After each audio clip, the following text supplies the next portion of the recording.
السلام علیکم ویورز، آسان زندگی کے ساتھ میں ہوں محمد نوید۔ آج ہم آپ کو بتائیں گے کہ ہم نماز میں کیسے اپنی نماز کو بہتر کر سکتے ہیں اور نماز میں جو ہے وہ توجہ اپنی رکھ سکتے ہیں۔ تو سب سے پہلے جو ہے نماز ہمیں اچھے طریقے سے آنی چاہیے، اور دوسرے نمبر پہ نماز کا ترجمہ بھی ہمیں آنا چاہیے۔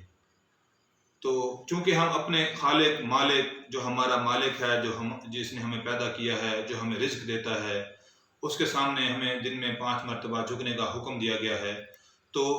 سب سے پہلے تو ہماری ایک ذہنی کیفیت ایسی ہونی چاہیے کہ ہم اپنے مالک کے سامنے جو ہے وہ سجدہ ریز ہونے کے لیے جا رہے ہیں اور کھڑا ہونے کے لیے جا رہے ہیں۔ اس کے بعد جب نماز ہم پڑھتے ہیں تو نماز کا ترجمہ ہمیں آنا چاہیے، ہمیں پتہ ہونا چاہیے کہ ہم کیا پڑھ رہے ہیں۔ اور تیسری بات یہ ہے کہ نماز کو جو ہے وہ جب تک ہم اپنی زبان سے ادا نہیں کریں گے تو اس وقت تک ہم نماز میں حاضر نہیں رہ سکتے، کیونکہ دیکھنے میں آیا ہے کہ لوگ زیادہ تر جو ہے وہ نماز کو جو ہے وہ اپنی سوچوں میں گم ہوتے ہیں نماز پڑھتے وقت، اور سوچوں میں ہی نماز چل رہی ہوتی ہے، مطلب کہ ذہن ہمارا جو ہے وہ مختلف سوچوں میں محو ہوتا ہے، اور ہماری جو زبان ہوتی ہے وہ پوری جو ہے وہ لغزش بھی نہیں کھا رہی ہوتی، اور اس کی وجہ سے جو ہے ہماری توجہ نماز پہ نہیں رہتی۔ تو سب سے پہلے ہماری جو ہے وہ ہمیں ذہنی طور کے اوپر حاضر ہونا چاہیے کہ ہم اپنے خالق اللہ تعالیٰ کے سامنے کھڑے ہیں۔ قرآن مجید میں اللہ تعالیٰ نے فرمایا ہے کہ اللہ تعالیٰ کے سامنے ایسے کھڑے ہو جیسے تابع دار غلام کھڑا ہوتا ہے، اور اس کے بعد اپنی نمازوں کی حفاظت کرنے کا بھی حکم دیا گیا ہے۔ تو ہم تھوڑا سا آپ کو بتائیں گے نماز کے ساتھ ساتھ کہ ترجمہ کس طرح سے ہم اس کو دل میں ہم اس کو پڑھ سکتے ہیں اور زبان سے ہم اس کو ادا کریں گے۔ کم از کم نماز کے دوران ہماری جو آواز ہے وہ اتنی لازمی ہونی چاہیے کہ جو ہمارے اپنے کان ہیں وہ سنیں۔ جب ہمارا دماغ کسی بات کو سنتا ہے تو اس کی طرف توجہ کرتا ہے، تو اس کے ساتھ پھر ہماری توجہ نماز میں بڑھ سکتی ہے۔ اب میں آپ کو تھوڑا سا بتاؤں گا کہ نماز جب ہم شروع کرنے لگتے ہیں تو سب سے پہلے ہم کھڑے ہو جاتے ہیں۔ جب ہم کھڑے ہوتے ہیں نماز کے لیے، اس وقت ہمیں چاہیے کہ ہم اپنا ایک ذہنی طور پہ تیار ہو جائیں، اپنی ایک کیفیت ایک ایسی بنا لیں کہ ہم اللہ تعالیٰ کے سامنے کھڑے ہو چکے ہیں۔ اس کے بعد جب کہا جاتا ہے اللہ اکبر، اللہ سب سے بڑا ہے، تو ہمیں جب ترجمہ آتا ہوگا تو ہماری کیفیت جو ہے وہ اور زیادہ اچھی ہو جائے گی، نماز میں ہماری حاضری اور زیادہ جو ہے وہ کامل ہو جائے گی کہ ہم جب ایک ترجمے کے ساتھ ایک مطلب کے ساتھ چیز کو پڑھ رہے ہوں گے اور سن رہے ہوں گے۔ اس کے بعد ہم نے ثنا پڑھنی ہوتی ہے، سبحانک اللہم وبحمدک وتبارک اسمک وتعالی جدک ولا الہ غیرک۔ کم از کم ہماری سپیڈ، بلکہ زیادہ سے زیادہ، میں تو کہوں گا کہ زیادہ سے زیادہ ہماری سپیڈ اتنی ہونی چاہیے، کیونکہ جب ہم یہ پڑھتے ہیں اور اس کے ساتھ ساتھ ہمارے دل میں اگر ترجمہ ہم اس کے ساتھ ساتھ پڑھ رہے ہوتے ہیں، دہرا رہے ہوتے ہیں، تو اس میں پھر ہمیں وہ جو سرور حاصل ہوتا ہے، وہ جو حاضری حاصل ہوتی ہے، اس کے علاوہ میں سمجھتا ہوں کہ حاصل نہیں ہو سکتی۔ سبحانک اللہم وبحمدک، اللہ اے اللہ تو پاک ہے، سب تعریفیں تیرے لیے ہیں۔ وتبارک اسمک، اور تیرا نام بڑی برکت والا ہے۔ وتعالی جدک، اور تیری شان بہت اونچی ہے۔ ولا الہ غیرک، اور تیرے سوا کوئی عبادت کے لائق نہیں۔ جب ہماری توجہ اور ہمارا دل اور ہمارا دماغ تمام چیزیں اس بات کو سوچ رہی ہوں تو آپ سوچیں کہ کیسے یہ بات ممکن ہے کہ ہم نماز میں حاضر نہ ہوں۔ اس کے بعد ہم سورہ فاتحہ پڑھتے ہیں۔ سورہ فاتحہ میں اللہ تعالیٰ سے دعا مانگتے ہیں۔ یہ اللہ تعالیٰ نے آپ یہ دیکھیں کہ اللہ ہمارا کتنا کریم ہے، کتنا رحیم رب ہے ہمارا۔ اس نے خود ہمیں سکھایا ہے، اس نے ہمیں بتایا ہے کہ مجھ سے کیسے مانگنا ہے، میرے سامنے کیسے حاضر ہونا ہے، کس طرح سے شروع کرنا ہے مانگنا مجھ سے۔ پہلے میری تعریف کرنی ہے، اس کے بعد پھر دوبارہ اللہ کی تعریف ہے، اور اس کے ساتھ ساتھ ہم اپنا جو ہے وہ موقف بیان کرنا شروع کر دیتے ہیں، اپنی دعا مانگنا شروع کر دیتے ہیں سورہ فاتحہ میں۔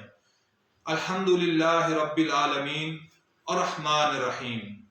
سب تعریفیں اللہ کے لیے ہیں جو تمام جہانوں کا مالک ہے، بڑا مہربان اور نہایت رحم والا۔ الرحمن الرحیم کے بعد ہم پڑھتے ہیں مالک یوم الدین، اے اللہ تو قیامت کے دن کا مالک ہے۔